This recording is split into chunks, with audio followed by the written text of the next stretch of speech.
আল্লাহ পাক রব্বুল আলামিন যাকে নবী বানাবেন তাকে আগে থেকে আল্লাহ পাক রব্বুল আলামিন প্রস্তুত করেন। মনে রাখবেন, আমরা সাধারণত জানি আমাদের সমাজের মধ্যেও যদি কাউকে বড় কোনো দায়িত্ব দেওয়া হয় তাহলে ওই দায়িত্বের আগে তাকে ভালো করে প্রশিক্ষণ দেওয়া হয়। একজন বড় সরকারি কর্মকর্তা অফিসার হবেন, ওই পদে তাকে বহাল করার আগে তাকে ট্রেনিং দেওয়া হয় কিভাবে এই পদটা তিনি পরিচালনা করবেন। ওই যোগ্যতা তার মধ্যে আগে তৈরি করার ব্যবস্থা করা হয়। আল্লাহ পাক রব্বুল আলামিন মুহাম্মদুর রাসূলুল্লাহ সাল্লাল্লাহু আলাইহি ওয়াসাল্লামকে দুজাহানের বাদশা বানাবেন, নবীদের সর্দার বানাবেন, আখিরি নবী হিসাবে প্রেরণ করবেন। আল্লাহ পাক রব্বুল আলামিন তাকেও নবুয়ত দেওয়ার পূর্বে তাকেও সেইভাবে ট্রেনিং দিয়ে তৈরি করেছে। তার জন্মের আগ থেকেই তিনি যে নবী হবেন সেই শুভ সংবাদ আল্লাহ পাক রব্বুল আলামিন দিয়ে রেখেছেন। সুবহানাল্লাহ। জন্মের আগে আল্লাহ পাক রব্বুল আলামিন বহু নিদর্শন আল্লাহ পাক রব্বুল আলামিন প্রেরণ করেছেন। জন্মকালীন সময়ে আল্লাহ পাক রব্বুল আলামিন বহু ধরনের অলৌকিক ঘটনা আল্লাহ পাক রব্বুল আলামিন প্রেরণ করেছেন এবং জন্ম থেকে নিয়ে নবুয়ত লাভের পূর্ব পর্যন্ত 40 বৎসর পর্যন্ত আল্লাহ পাক রব্বুল আলামিন তাকে নবুয়তের জন্য তৈরি করে নিয়েছেন। আল্লাহ রাসূল সাল্লাল্লাহু আলাইহি ওয়াসাল্লামকে যখন আল্লাহ পাক রব্বুল আলামিন নবুয়ত দিবেন, রিসালাত দিবেন, এই নবুয়ত পাওয়ার আগে কয়েক বৎসর আগে আল্লাহ রাসূল সাল্লাল্লাহু আলাইহি ওয়াসাল্লাম নবুয়তের জন্য তৈরি হচ্ছেন। প্রথম প্রস্তুতি হলো আল্লাহ রাসূল সাল্লাল্লাহু আলাইহি ওয়াসাল্লাম একাকিত্ব এবং নির্জন বাস তার কাছে পছন্দনীয় হতে থাকেন এবং তিনি বিভিন্ন সত্য স্বপ্ন দেখতে থাকেন। যেই স্বপ্নগুলো দিনের আলোর মতো স্পষ্ট, যেই স্বপ্নই তিনি দেখতেন ওই স্বপ্নই বাস্তবায়িত হয়ে যেত। আম্মা জান আয়েশা সিদ্দিকা রাদিয়াল্লাহু তাআলা আনহা বলেন, আউয়ালু মা বুদিআ বিহি রাসূলুল্লাহ সাল্লাল্লাহু আলাইহি ওয়াসাল্লাম মিনাল ওয়াহয়ি আর-রু'য়া আস-সালিহা ফিন-নাওম ফাকানাত লা ইউরা রু'য়া ইল্লা জাআত মিসলু ফালাকিস সুবহি সুম্মা হুব্বিবা ইলাইহিল খালা ওয়া কানা ইয়াখলু বিগারি হিরা। আল্লাহ রাসূল সাল্লাল্লাহু আলাইহি ওয়াসাল্লাম নবুয়ত লাভ করবেন। নবুয়ত লাভের পূর্বে তার কাছে একাকিত্বটা প্রিয় হতে থাকে। তিনি সুদূর মক্কা থেকে চলে গেলেন সেই জাবালে নূরের গারে হেরার মধ্যে। সেখানে তিনি একাকিত্ব এবং নির্জনতা অবলম্বন করতে থাকলেন এবং আল্লাহ পাক রব্বুল আলামিন মাঝে মাঝে বিভিন্ন সত্য স্বপ্ন তাকে প্রেরণ করতেন। হাদিসের মধ্যে বর্ণিত রয়েছে আল্লাহ রাসূল প্রতি বৎসর রমজানে গারে হেরার মধ্যে ওই জাবালে নূরের চূড়ায় গারে হেরার মধ্যে তিনি নির্জন বাস করতেন। সেখানে তিনি একাকিত্ব অবলম্বন করতেন, আল্লাহ পাক রব্বুল আলামিনের সান্নিধ্য অর্জন করতেন। যেহেতু তার ঘাড়ে রয়েছে ভবিষ্যতে এক মহান কর্মসূচি, এই মহান কর্মসূচি বাস্তবায়নের জন্যে তাকে আল্লাহ পাক রব্বুল আলামিন সেভাবে তৈরি করছেন যিনি হবেন দুজাহানের লিডার, দুজাহানের নেতা হবেন। নেতা হতে হলে তো নেতাকে আগে সেইভাবে তৈরি করতে হবে। আল্লাহ পাক রব্বুল আলামিন তাকে সেইভাবে তৈরি করছেন আধ্যাত্মিক শক্তির দিক দিয়ে তিনি যেন এক মহান শক্তির অধিকারী হন। আল্লাহ পাক রব্বুল আলামিন এই জন্যে নির্জনতাকে তার কাছে প্রিয় করে দিয়েছে। নবুয়তের আগেই তিনি গারে হেরার মধ্যে তিনি কি করলেন, প্রতি রমজানে সেখানে নির্জনতা অবলম্বন করতে থাকলেন। এরপরে তার কাছে সত্য স্বপ্ন আসা আরম্ভ করলো। এখন তিনি লিডার হবেন, নবী হবেন, দুজাহানের বাদশা হবেন, সাইয়্যিদুল মুরসালিন হবেন। এমন একজন মহান নেতা, এমন একজন সফল ব্যক্তিত্ব আল্লাহ পাক রব্বুল আলামিন তৈরি করবেন। পৃথিবীতে হাজারো লক্ষ নেতা, কোটি নেতার আগমন ঘটেছে, কিন্তু সবার জীবনে ব্যর্থতা দিয়া তারা কি হয়েছে, নেতা হয়েছেন। এক সময় তারা ব্যর্থ ছিল, কিন্তু আমার আর আপনার নেতা এমন একজন লিডার, এমন একজন নেতা আল্লাহ পাক রব্বুল আলামিন প্রেরণ করেছেন, এমন একজন নবী আল্লাহ পাক রব্বুল আলামিন প্রেরণ করেছেন যার জীবনে কোনো ব্যর্থতা পাওয়া যাবে না। আল্লাহ রাসূল সাল্লাল্লাহু আলাইহি ওয়াসাল্লামকে এখন রিসালাত দিবেন।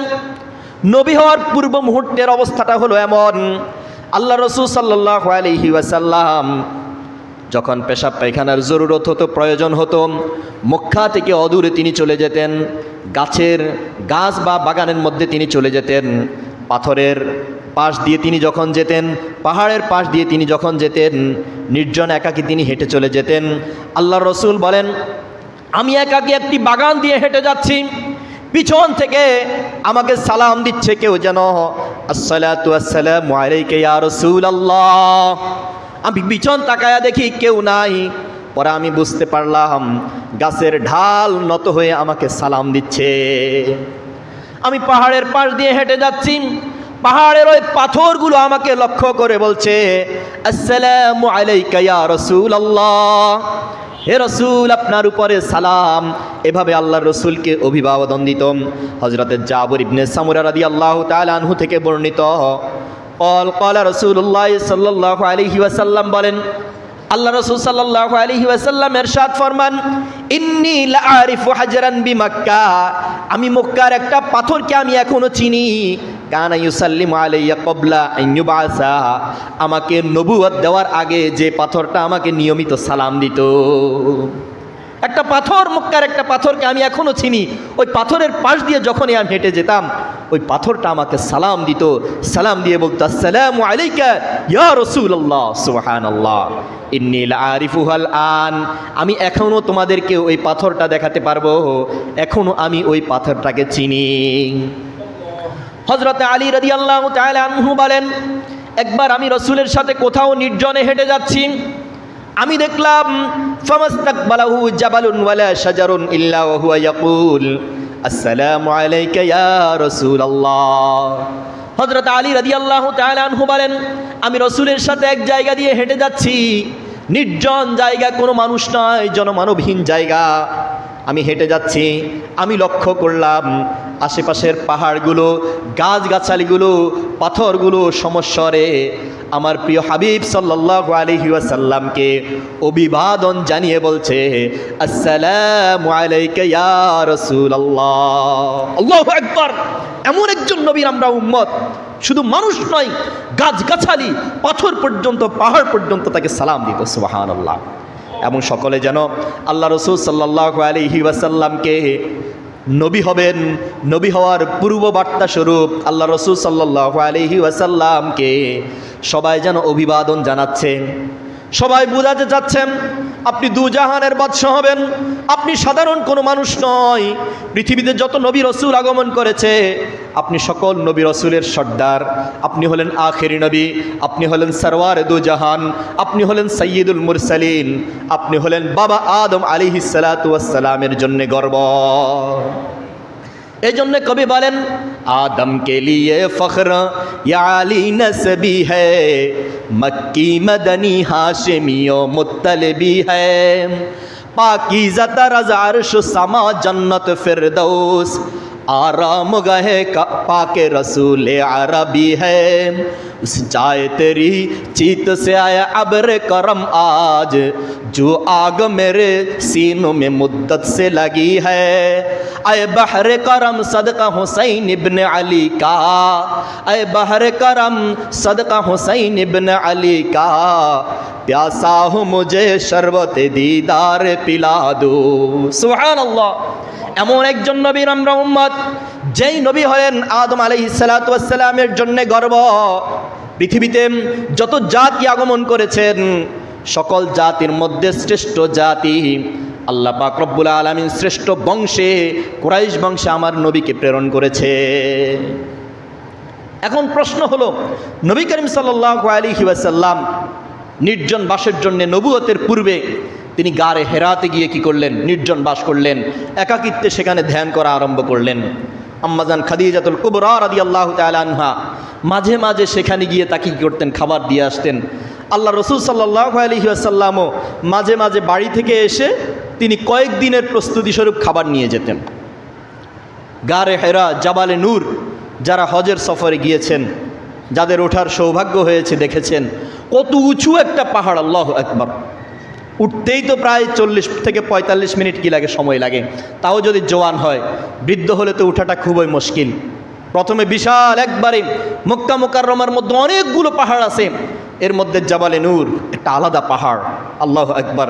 দেখলে দেখা যায় যেন অনেক উঁচু একটা পাহাড়, উপরের পাথরটা যেন মক্কার দিকে এভাবে ফিরে আসে, যেন সেটা রাসূল সাল্লাল্লাহু মক্কা মুকাররমাকে যেন সে কি করছে, এভাবে নত হয়ে যেন সালাম জানাচ্ছে। সুবহানাল্লাহ।